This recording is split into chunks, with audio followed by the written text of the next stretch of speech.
एक बुजुर्ग का वाकया लिखा है इसी की तंबीहुल गाफिलीन में कि वो एक दफा कब्रिस्तान से जब गुजर रहे थे, रात का टाइम था, तो उन्होंने कहा चलो थोड़ी देर आराम करूं, फजर की नमाज के लिए जा रहे। तो वहां जब बैठे ना तो उनकी आंख लग गई। अब उन्होंने क्या देखा कि कब्रों से जो मुर्दे हैं वो बाहर निकले और कुछ फूल गिरे हुए हैं और वो सब वो फूल उठा के चुन के उठा के जो है वो लेके जा रहे अपने अपने कब्रों। एक आदमी को देखो बिल्कुल बैठा हुआ, किसी फूल को हाथ नहीं लगा रहा। उसने जाके उस जवान से पूछा कि ये क्या है, ये लोग ये क्या चीज सुन रहे हैं? उसने कहा ये इनके जो पीछे वरसा है, किसी के बेटे हैं, किसी की बेटियां हैं, यानी पीछे जो वारिस है वो इनके लिए सदका खैरात करके इनको इसाले सवाब कर रहे हैं। वो इसाले सवाब इनको फूलों की शक्ल में मिल रहे, ये वो उठा के अपने कब्रों में लेके जाते हैं।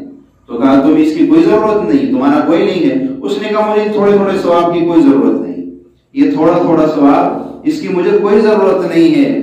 मेरा बेटा हाफिज कुरान है, वो सुबह से लेकर शाम तक एक कुरान पढ़ लेता है। वो एक कुरान जब वो मुकम्मल करके तो वो मुझे बख्श देता है, मुझे एक ही वक्त में पूरा एक कुरान मिल जाता है। अल्लाह अकबर, पूरा एक कुरान मुझे एक वक्त में मिल जाता है, मुझे इन छोटी नेकियों की जरूरत नहीं है। तेरा बेटा कहाँ है? उसने बताया कि मेरा बेटा जो है वो फलां जगह पे एक मिठाई की दुकान है, वहां काम करता है।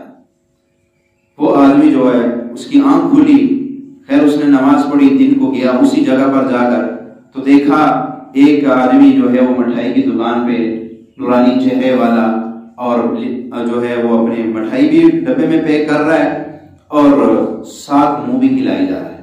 उसने जाके उसको सलाम किया, उससे बताया फलां तेरा नाम है? उसने कहा जी हाँ मेरा नाम। उसने कहा आप ये क्या पढ़ते हो सारा दिन? उसने कहा मैं कुरान की तिलावत करता रहता हूँ। उसने कहा कितना पढ़ लेते हो दिन में? कहा जी मैं एक कुरान पढ़ लेता हूँ। कहा फिर उस क्या करते हो? कहा मेरे वालिद साहब मैं उनको हदिया कर देता हूँ, उनको इसाले सवाब कर देता हूँ। कहा माशाल्लाह मुबारक हो, आपका इसाले सवाब अल्लाह के यहाँ कबूल है। कहा वो कैसे? कहा ऐसे ऐसे मैंने ख्वाब देखा और ये सारा माजरा उसको कह सुनाया। फिर कुछ अरसे के बाद फिर उनका गुजर हुआ, फिर उस कब्रिस्तान पे ऐसे जो है अचानक उनको गुनूदगी हुई। फिर उन्होंने देखा तो इसी तरह मैयत कब्रों से निकल कर जो है वही फूल उठा रहे। देखा तो वो बाबा जी भी जो है फूल उठा के लेके जा रहे। उसने जाके बाबा से कहा कि बाबा जी पहले तो आप ये फूल नहीं उठाते थे, आप कहते थे मुझे इसकी जरूरत नहीं है, और अब आप भी ये फूल उठा के लेके जा रहे, तो अब क्या हो गया? उसने कहा बस वो बेटा भी मेरे पास आ गया है। फिर जाके उसने पता किया तो उन्होंने कहा जी वो हाफिज कुरान तो अल्लाह को प्यारे हो।